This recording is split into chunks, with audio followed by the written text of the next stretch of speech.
We got all of our stuff packed. Oh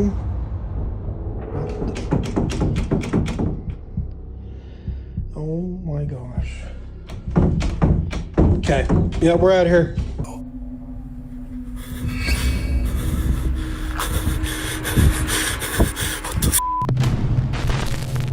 سلام. بریم با هم دیگه 10 تا ویدیوی ترسناک دیگه ببینیم. Kailangan namin silang habulin. شماره 10. زن قرمز پوش. این ویدیو از دوربین‌های مداربسته در یک شهر ناشناخته در فیلیپین ضبط شده.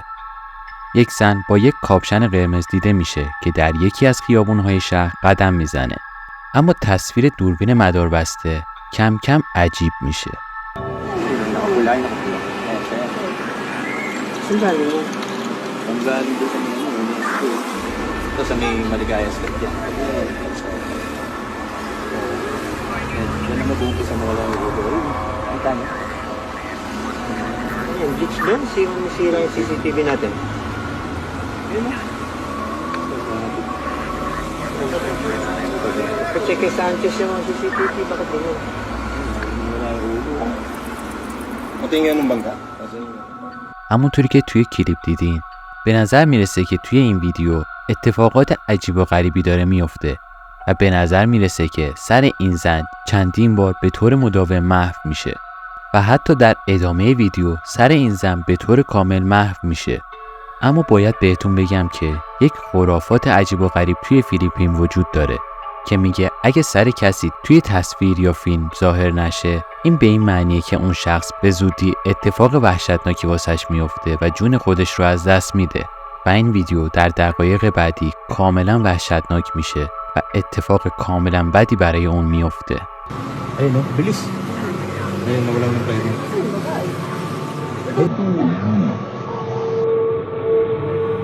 همونطوری که دیدیم این زن بدشانس به طور ناگواری با یک تاکسی ون تصادف میکنه و این خودرو به این زن برخورد میکنه و گفته شده که در نتیجه این تصادف و این مصدومیتی که برای اون اتفاق افتاده بر اساس همون خرافات قدیمی فیلیپینی جون خودش رو از دست داده. این ویدیو بلافاصله در وبسایت‌های فیلیپینی و رسانه‌های اجتماعی این کشور وایرال میشه اما هیچکس منبع اصلی این ویدیو رو پیدا نمیکنه که این باعث تعجب همه شده. اما این میتونه اثبات یک اتفاق واقعی ماورالطبیعی باشه یا نه؟ آیا این فقط یک سیستم دوربین مداربسته بوده که عملکرد قدیمی داشته یا حتی ممکنه همه اینها یک فریب پیچیده باشه برای ویو گرفتن؟ مثل همیشه شما تصمیم بگیرید. شماره 9. نور شبانه. زنی به اسم برندا میگه که در اواخر شب در حالی که اون و همسرش خوابیده بودن دوربین امنیتی خونه اونها ویدیو عجیبی رو در ساعت 2:45 صبح گرفتن که کاملا وحشتناک به نظر میرسه.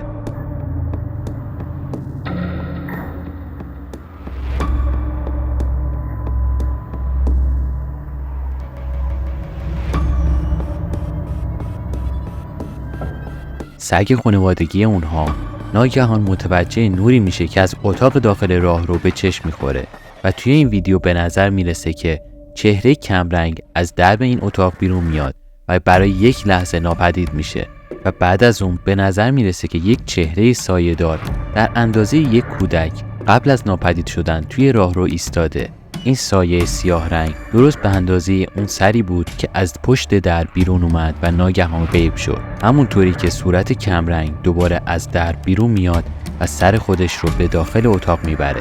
برندا و همسرش تا به حال هیچ چیز ماورالطبیعی رو تجربه نکردن و حتی توی هیچ شبکه‌ای از این ویدیوها قرار ندادن و اونها میگن که نمیدونن واقعا چه اتفاقی توی خونه اونها افتاده. آیا اون یک موجود ماورالطبیعی بوده یا یک موجود فضایی؟ شما چی فکر میکنید؟ شماره 8. روح پدر بزرگ. شخصی به اسم چیس بک و همسرش راشل تصمیم میگیرن یک شب رو توی خونه پدر بزرگ راشل که اخیراً جون خودش رو از دست داده بگذرونن. اون یک مرد سالخورده تنها بوده که ماه قبل توی خونش از دنیا رفته. بنابراین این زوج به احترام روح پدر بزرگ اون تصمیم میگیرن اون شب رو اونجا بگذرونن که ناگهان اتفاق کاملا وحشتناک برای اونها پیش میاد. How you doing? You okay? I don't know. You a little freaked out? A little bit. So, we were just going to bed and we're not...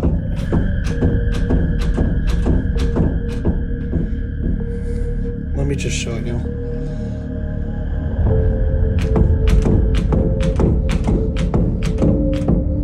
Like, we've literally had to put the bag up against the door because we're not sure.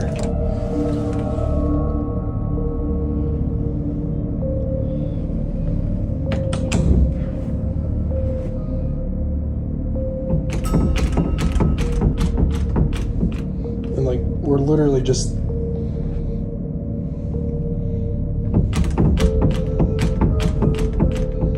وقتی که هیچ جریان هوایی توی خونه اونها وجود نداره و درب پنجره ها کاملا بسته است، درب اتاق خواب اونها به طور تصادفی شروع به حرکت میکنه و این درب به طور ناخودآگاه توی جای خودش تکون میخوره و به طور مداوم میخواد که باز و بسته بشه و انگار این درب توسط نیروی ماورایی میخواد که باز بشه و وقتی راشد به سمت در میره، این درب به سرعت به عقب کشیده میشه و اون کاملا ترسیده و در حال توضیح دادن وضعیتیه که برای اون پیش اومده. بعد از این اتفاق اونها تصمیم میگیرن وسایل خودشون رو ببندن و این خونه رو ترک کنن، اما دقیقاً در این زمان اتفاق وحشتناکتری هم برای اونها پیش میاد. Okay, so we're leaving. We got all of our stuff packed.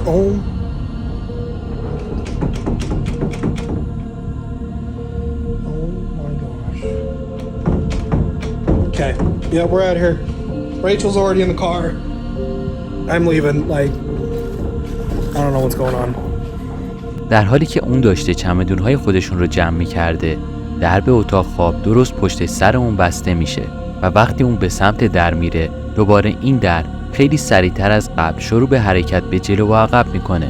اون میگه که هیچ تصوری نداره که چه چیزی باعث حرکت عجیب این در میشه. برخی از بازدید کنندگان این ویدیو بر این باورند که ممکنه این شبح روح پدر بزرگ راشل باشه که توی این خونه زندگی میکنه، اما برخی فکر میکنن این میتونه حتی شومتر باشه و ممکنه توی این خونه اقامت داره و این خونه رو به تسخیر خودش درآورده. اما نظر شما چیه؟ شماره 7. تعقیب کننده سیاه. در ساعت 5:30 صبح 2 دختر در کوههای فیلیپین با یک گروه بزرگ در حال پیاده روی هستند. این 2 دختر در طول مسیر برای لحظه‌ای توقف میکنن تا بتونن چند تا عکس از خودشون بگیرن، اما به طور تصادفی از گروه خودشون عقب میافتن و بعد از اونها سعی میکنن که به گروه خودشون برسن. بعد از اون این دخترها تصمیم میگیرن به سرعت به سمت گروه حرکت کنن تا دوباره به اونها ملحق بشن و در طول مسیر داشتن از خودشون فیلم میگرفتن که در همین حین دوربین اونها چیز کاملا عجیبی رو ضبط میکنه که کاملا وحشتناک به نظر میرسه. Naliligaw kami, guys! Naliligaw! Wala ni mga kasama namin! Pero yung mga kasama namin, kailangan namin silang habulin kasi maliligaw kami. Gagi, malayo na sila.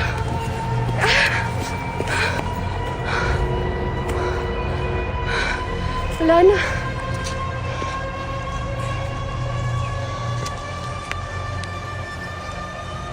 تونستید ببینیدش؟ به نظر میرسه زمانی که این 2 دختر در امتداد مسیر کوهستانی به سمت گروه حرکت میکنن، چیز عجیبی پشت سر اونها حرکت میکنه و به نظر میرسه این چهره سیاه رنگ عجیب و غریب اونها رو دنبال میکنه. اما کمی بعد این چهره تاریک مرموز همونطوری که دیدیم کاملا ناپدید میشه.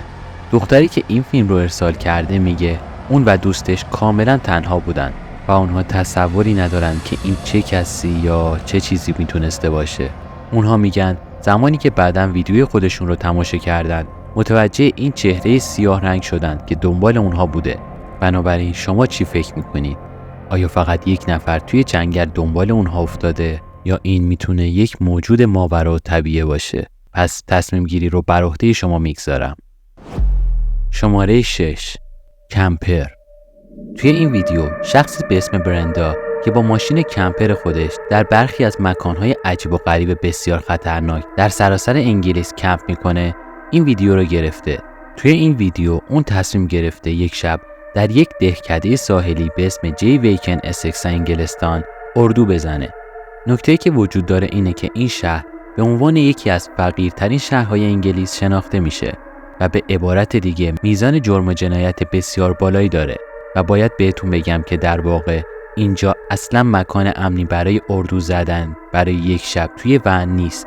اما با همه این تفاسیر این مانع از این نمیشه که برندا توی این شهر کمپ بزنه و یک شب رو اونجا بگذرونه. A little town in England called Jaywick, coined as one of the most deprived towns in the UK. And I thought, as soon as I'm in the area, I just had to go and see it. برندا کل شهر رو میگرده و درست جای بیرون از شهر تصمیم میگیره که کمپ خودش رو برقرار کنه و شب رو اونجا بگذرونه و این مکان دقیقاً جایی میان ناکجا آباده و اینقدر تاریکه که اصلاً به نظر نمیرسه جایی مناسبی برای کمپ زدن باشه. This'll do me. I'm alone, but I mean, there's no other houses around me, so it's not as if I'm alone in a housing estate. اون رخت خواب خودش رو توی ون تنظیم میکنه و برای یک خواب شبانه آماده میشه که در ساعت 2:30 صبح اتفاق بسیار عجیبی برای اون پیش میاد.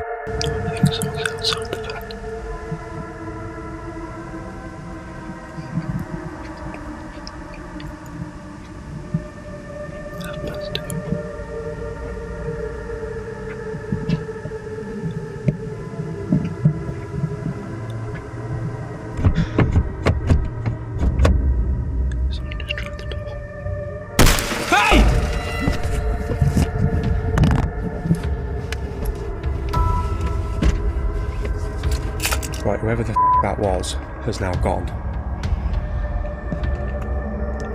I'm gonna get out of here.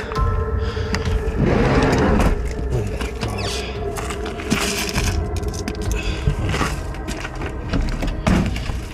Oh, fuck's sake.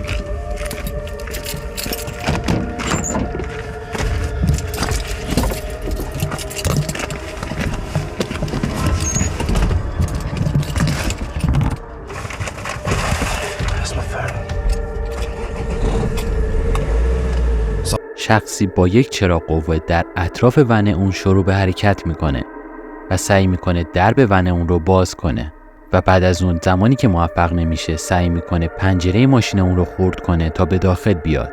خوشبختانه برندا متوجه میشه و سریع فریاد میزنه و بعد از اون این متجاوز از اونجا فرار میکنه و اون سریع روی صندلی راننده خودش میپره و برندا از اونجا خارج میشه.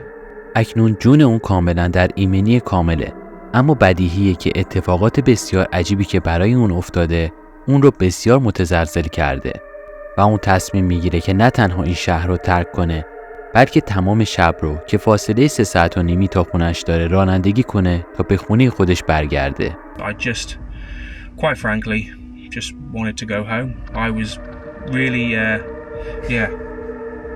I wasn't in a good mind space.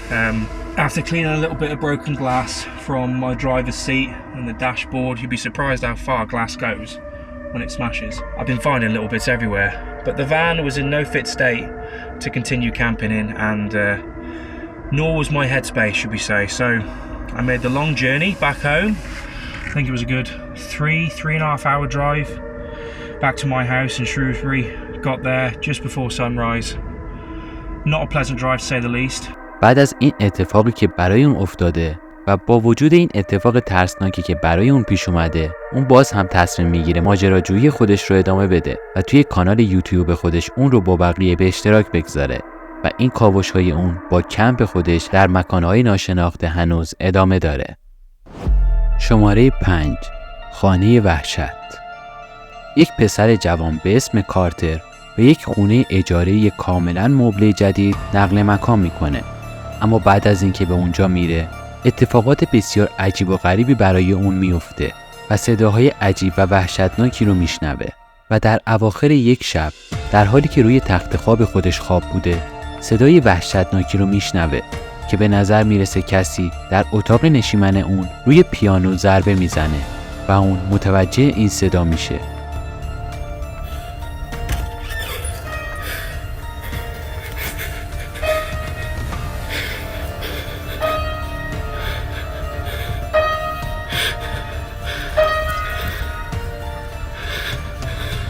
there.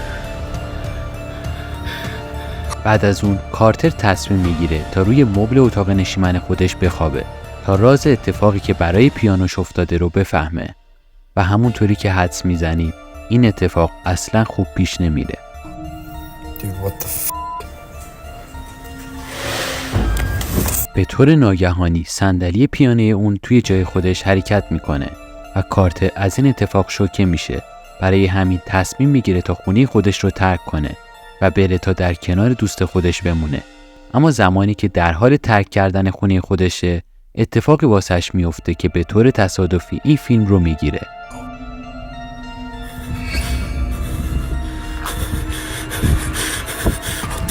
در حالی که کارتر به سمت ماشین خودش میره اون سوسو زدن تلویزیونش رو میبینه و چراغ‌های خونش به طور تصادفی به خودی خودشون روشن و خاموش میشن.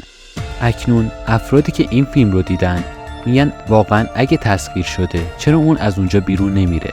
خب این دقیقاً کاریه که کارتر انجام داده و بعد از این اتفاق اون این خونه رو ترک کرده و تصمیم گرفته تا این خونه تسخیر شده رو خالی از سکنه بگذاره و با این کارش داستان این خونه تسخیر شده رو به پایان میرسونه. شماره 4 مخفی شده. این ویدیو توسط یک پرسنل پذیرش هتلی در آریزونا گرفته شده و این هتل یک هتل معمولی نیست و کاملا اتفاقاتی که در اون میفته وحشتناک به نظر میرسه و اون به همکار خودش چیز بسیار عجیب و غریبی رو نشون میده که در یکی از اتاقهای این هتل اتفاق میفته.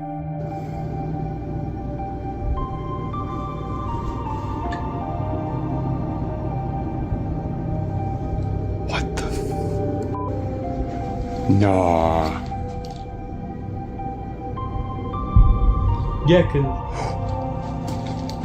cause let me hit it now, and then Yeah. Bro. به نظر میرسه که چیزی به طور خیلی عجیب و غریبی زیر ملافه‌ای که روی تخت کشته شده حرکت میکنه و وقتی همکار اون با دست خودش روی اون میکوبه به نظر میرسه که اون ناپدید میشه. اما اون میگه که هر موقعی که ملافه‌های روی تخت این اتاق رو مرتب میکنه همون پدیده عجیب و غریب دوباره اتفاق میفته. بنابراین فکر میکنید این چه چیزی میتونه باشه؟ باید بهتون بگم که اگه این حرکت عجیب و غریب زیر ملافه تخت این اتاق هتل برای شما ترسناک به نظر نمیرسه، باید بهتون بگم تصور کنید شبی رو اینجا خوابیدین و با اینجور چیزی روی تخت خودتون مواجه میشین. به نظر من خوابیدن روی تختی که اینجور کثیفه از حرکت چیزی که زیر اون وجود داره ترسناکتر به نظر میرسه. به هر حال هر چیزی که توی این ویدیو وجود داره واقعا نگران کننده به نظر میرسه. شماره 3 تماس شبانه. یک شب در کلرادو یک تماس اضطراری به مرکز اعزام 911 پلیس گرفته میشه، اما هر کسی که این تماس رو برقرار کرده سریعا بعد از برقرار شدن تماس تلفن خودش رو میگذاره.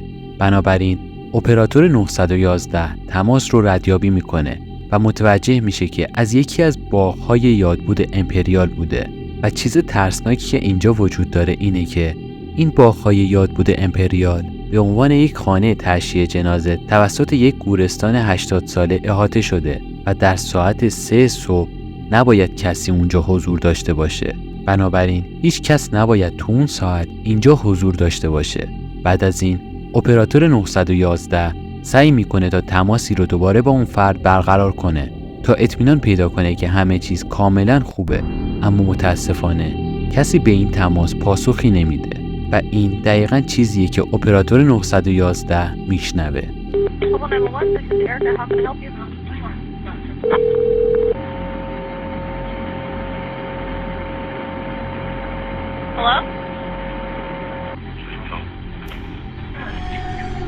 Hello?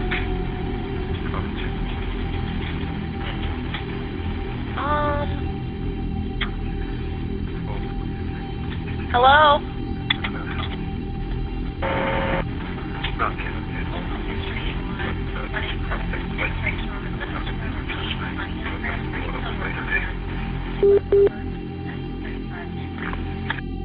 به نظر میرسه که یک صدای آرومی وجود داره و بعد از اون چند بار چیزی رو میگه، اما پس از اون فقط ساکت میشه.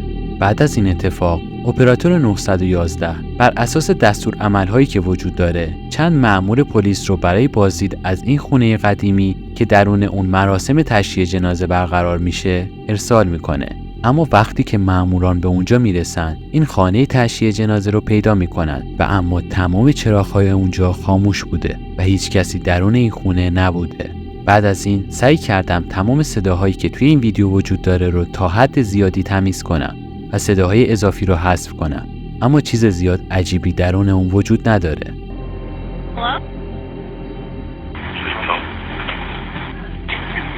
Hello?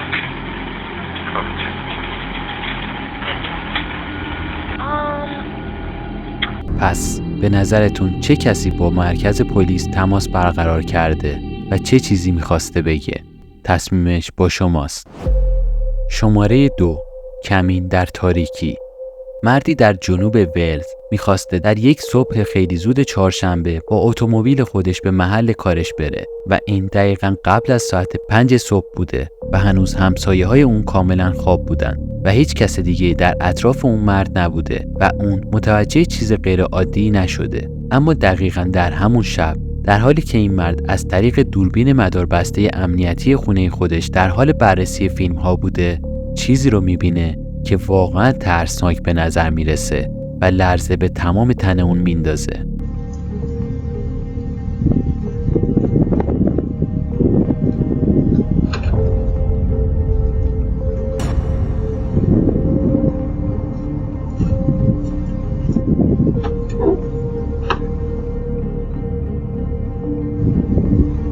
به نظر میرسه زمانی که این مرد به ماشین خودش نزدیک میشه چیزی با سرعت بسیار زیادی از کنار اون میره و معلوم نیست از کجا اومده و به کجا داره میره و بعد از اون این شکل عجیب و غریب به سادگی توی هوا ناپدید میشه و به سرعت اونجا رو ترک میکنه.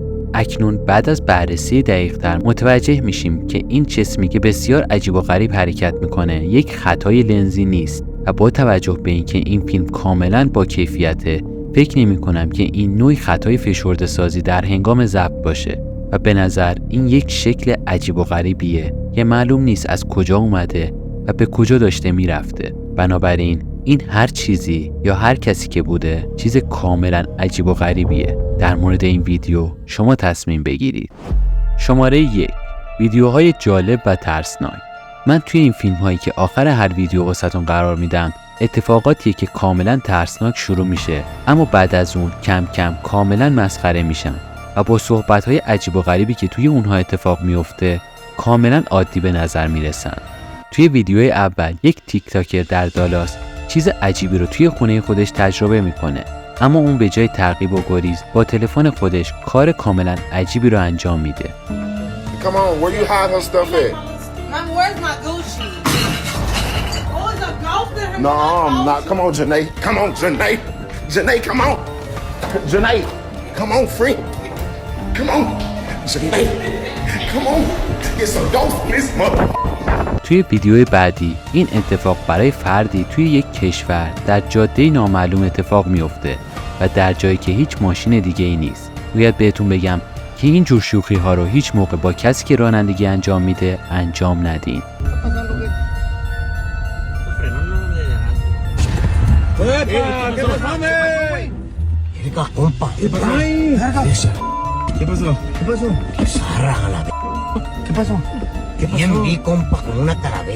دوست اون که در عقب خودرو نشسته چهره یک فرد زامبی رو روی مقوا در کنار راننده ظاهر میکنه و بعد از اون راننده کاملا میترسه و از شدت ترس محکم روی ترمز میکوبه و اون واقعا از این اتفاق شوکه میشه و میترسه.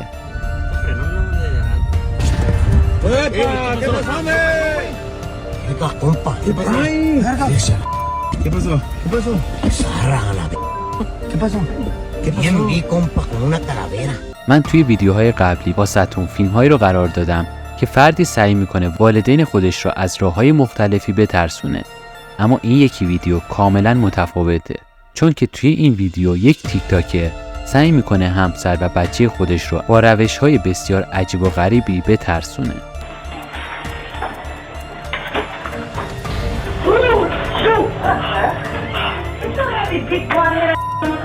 dead. Never say nothing. Never say nothing. Never say nothing. You bomb that! Oh, fuck. Hello. Right here, I'm right here. Bye-bye, Jay.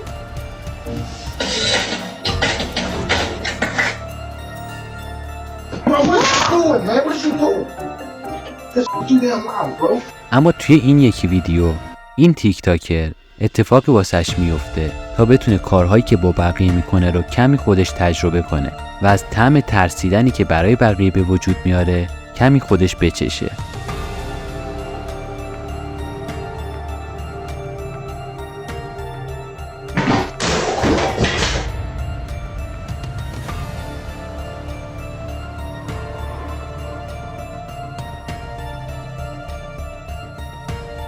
Hey, look, I was trying to. Hey, look, I was creeping. I'm talking about, yo, I was shook.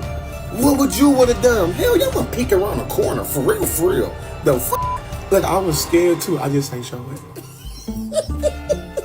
بنابراین من فکر میکنم درسی که از این ویدیو میشه گرفت اینه که اگه خانواده خودتون رو بترسونید قطعا شبحی توی خونه شما همین کار رو با شما انجام میده. به هر حال امیدوارم که از این ویدیوها لذت برده باشین و خیلی ممنونم که اونها رو تماشا کردید. امیدوارم دفعه بعدی هم شما رو ببینم و خوشحال میشم با لایک و سابسکرایبتون از من حمایت کنید و نظرتون رو در مورد این ویدیوها توی کامنت ها برای من بنویسید. بچه‌ها ممنونم که تا انتهای این ویدیو همراه من بودید. خوشحال میشم با لایک و سابسکرایبتون از من حمایت کنید. همچنین نظرتون رو زیر این ویدیو واسم بنویسید تا بتونم ویدیوهای خفن تری واسهتون تولید کنم. تا ویدیوهای بعدی، خدا نگهدار.